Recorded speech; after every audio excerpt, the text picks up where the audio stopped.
Hello, friends, and welcome back to Stories About Entitled People. Today we have 3 stories for you. In the first story, OP sues the mechanic 3 times in a row.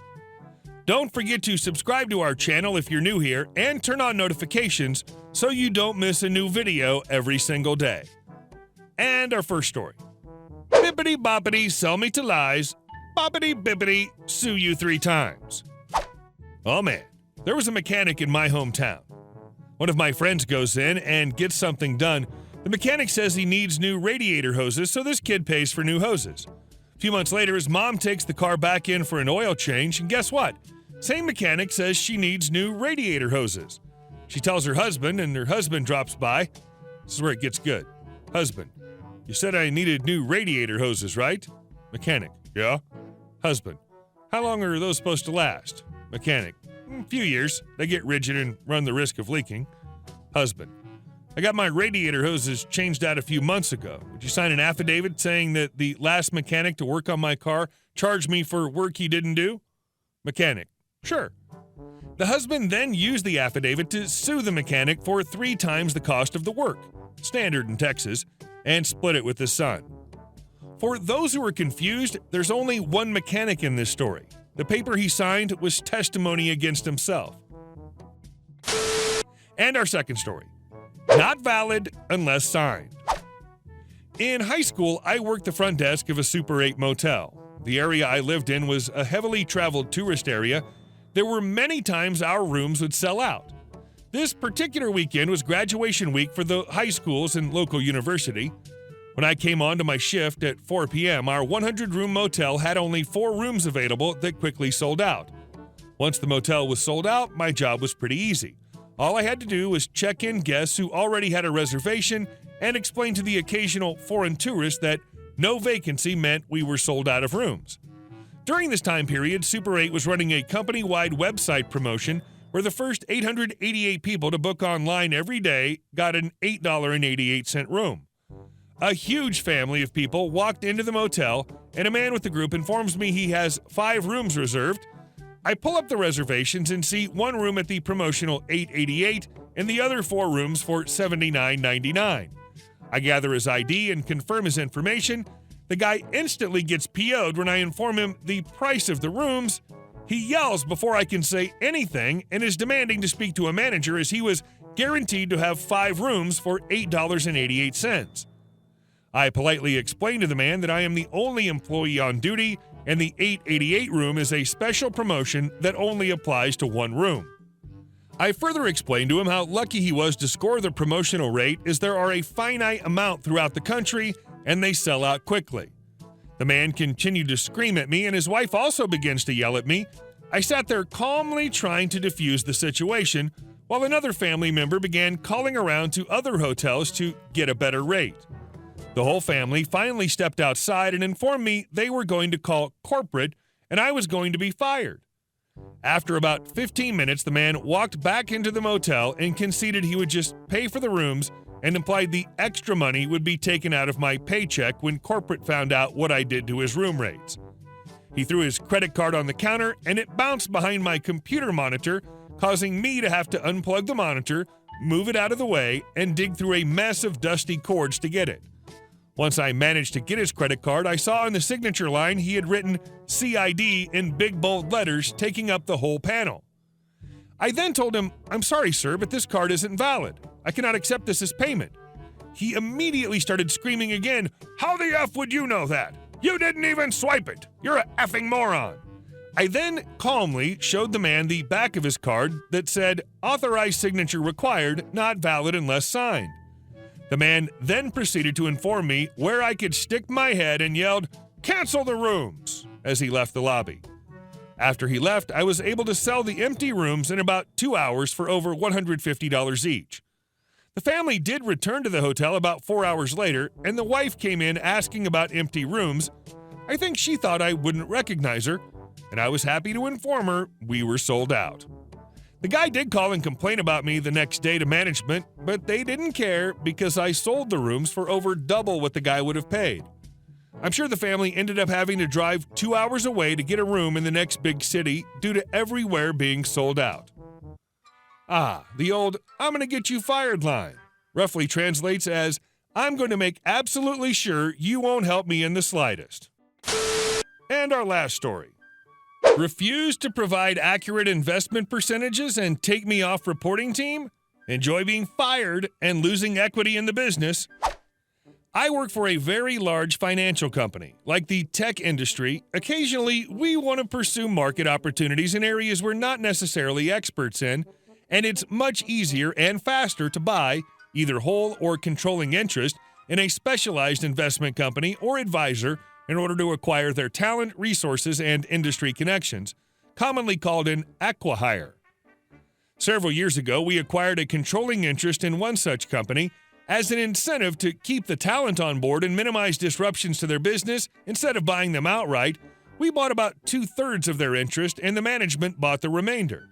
They then hung shares of that remainder over the heads of certain key managers as future bonuses to be triggered by performance and remaining with the company for specific amounts of time beyond the acquisition.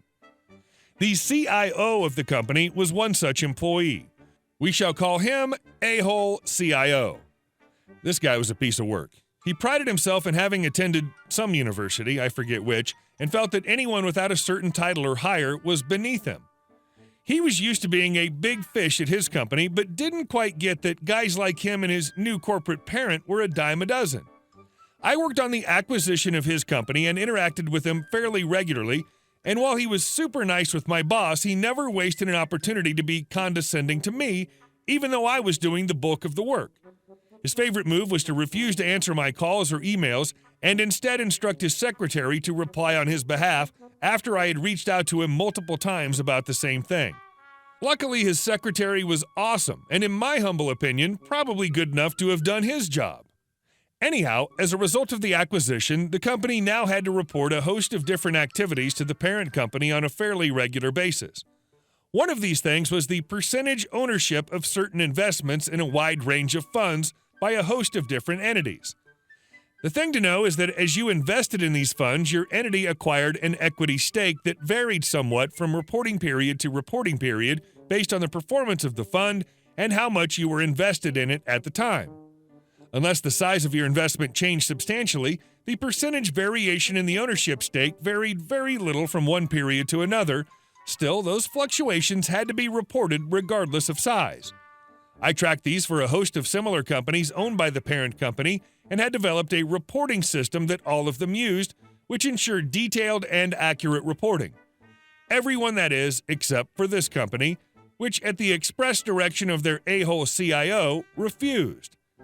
Now, I tried talking sense into the a-hole CIO, his analysts, and to his secretary, and in every case, he shut me down.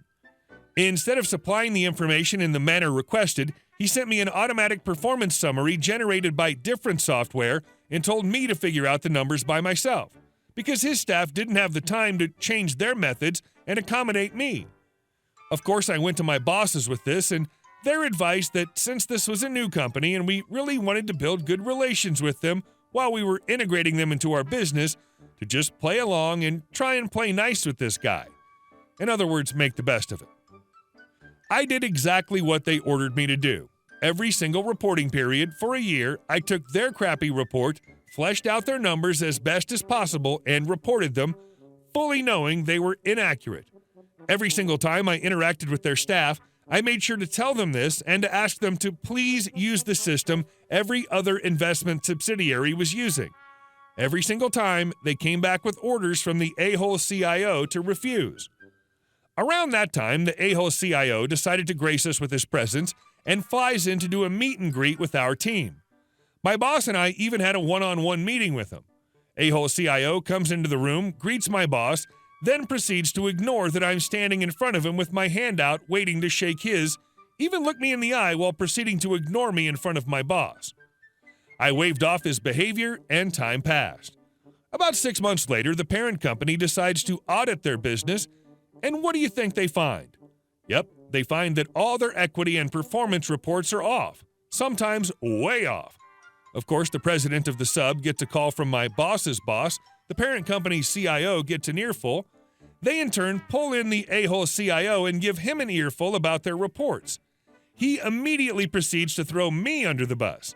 The next day, I get called into my boss's office for a conference call with the president of the subsidiary, the a-hole CIO, and the corporate CIO. Right off the bat, a-hole CIO starts demeaning me and demanding to know how I could possibly have effed up their reporting. The guy lays into me and demands that I be fired for the F-up.